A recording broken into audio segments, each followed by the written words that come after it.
engaged. So it was exciting, but I was like, well, just make sure this is, you're young and make sure it's what you want. Hello and welcome to True Crime Rocket Science, the most authentic voice in true crime. Well, it's been a little while since we've spoken about the Petito case, and it seems only appropriate to revisit it on the day that the documentary has come out. It's starts today, The Murder of Gabby Petito, Truth, Lies and Social Media. And I'll put a link to the trailer in the description. But there's some very interesting early commentary and interviews from Gabby's parents, some new revelations that have sort of come out of that.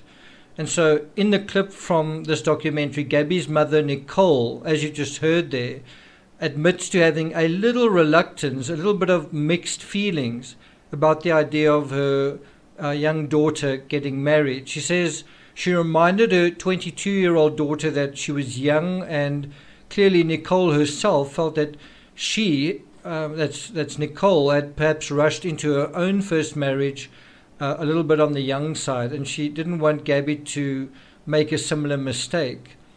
I think this much is obvious. I don't think there's much doubt about what I've just said there.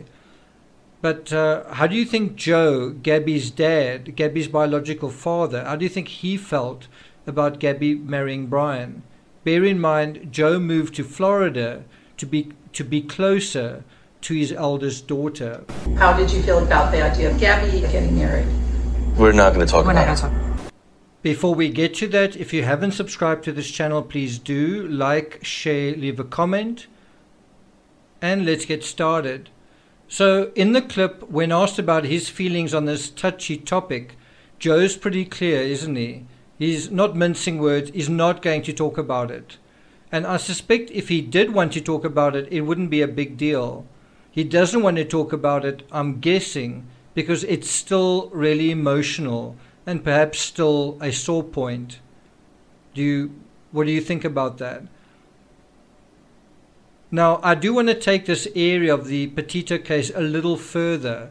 If you've watched Joe Petito's interviews on Dr. Phil and elsewhere, he's got quite a brash approach to things.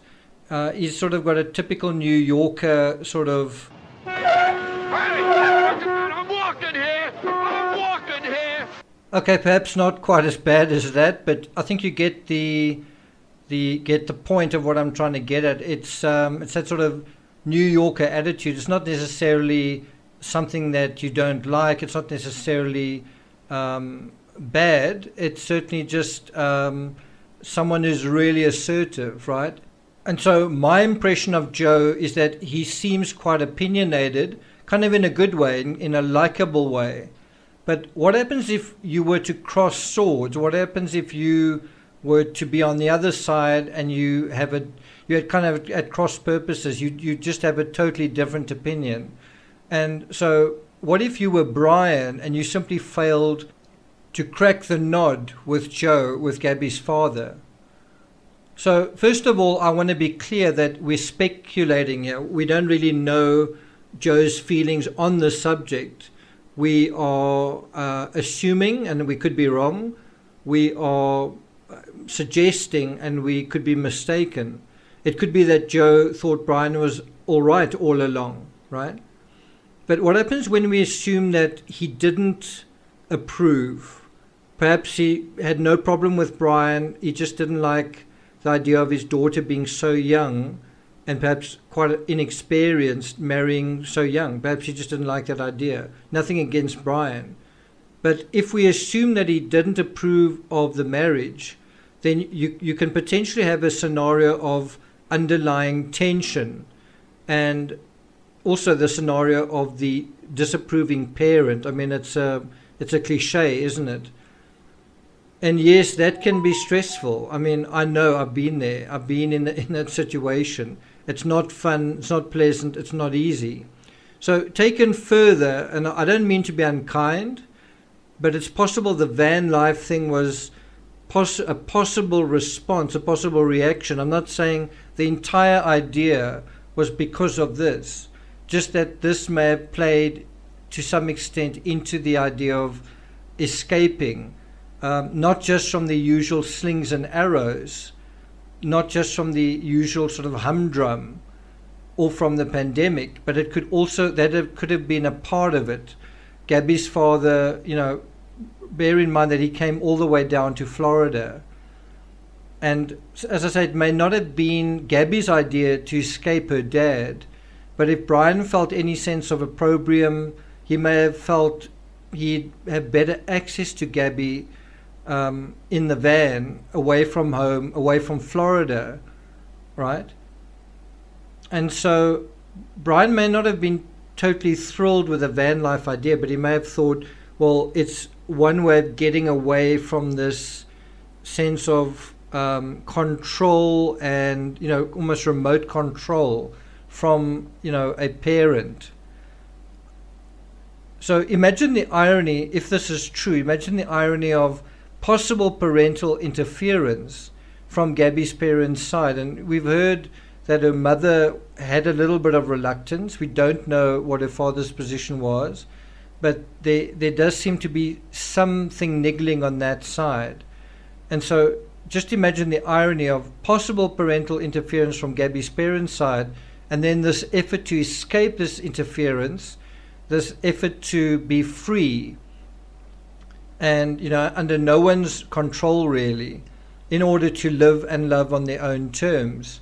And then once they're out there, only to find some of the warnings about youthful immaturity were turning out to be very well founded. And I think one of the obvious ways that they would find themselves stuck is running out of money, struggling with the financial situation. And you might say, well, Brian had $20,000, but it's not clear whether that money was in a fund, whether it was something that was put there, some kind of fund that his parents had set up that was not really liquid. It's not totally clear how that money came about, but one does get the sense that, Brian took money from Gabby's account.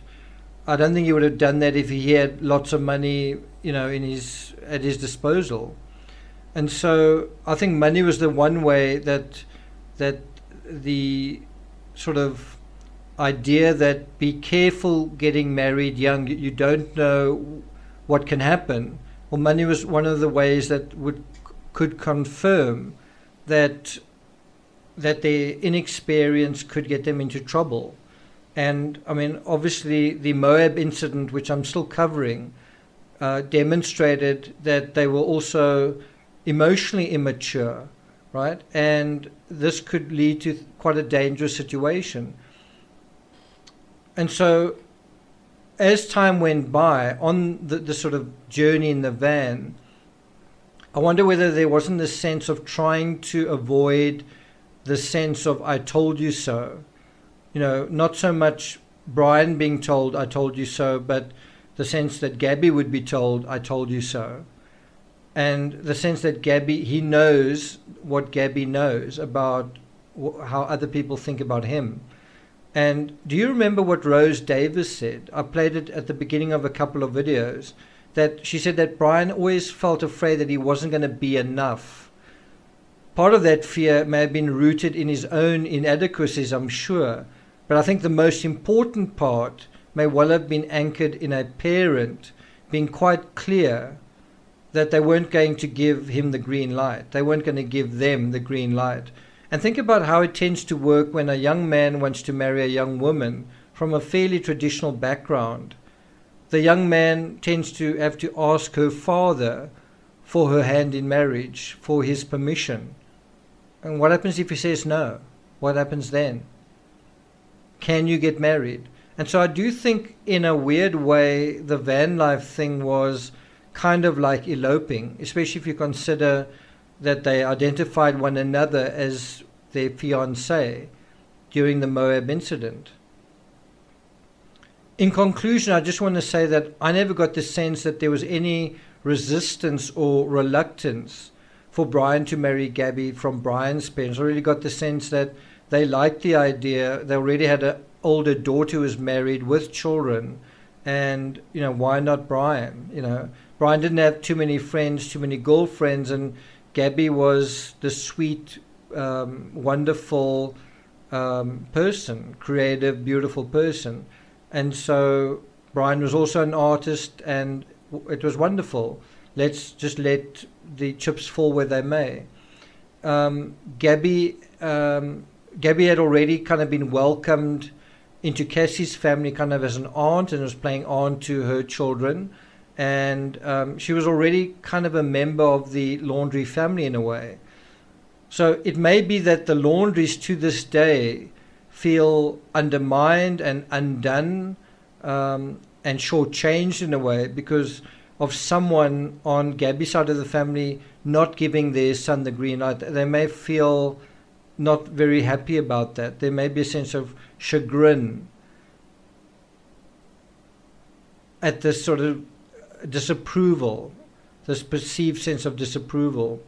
Of course, all of this raises a very tricky and troubling question. Did the resistance to allow Gabby to marry Brian, assuming there was any, actually pave the way for the crime to take place and then the suicide after? Or would it have happened regardless?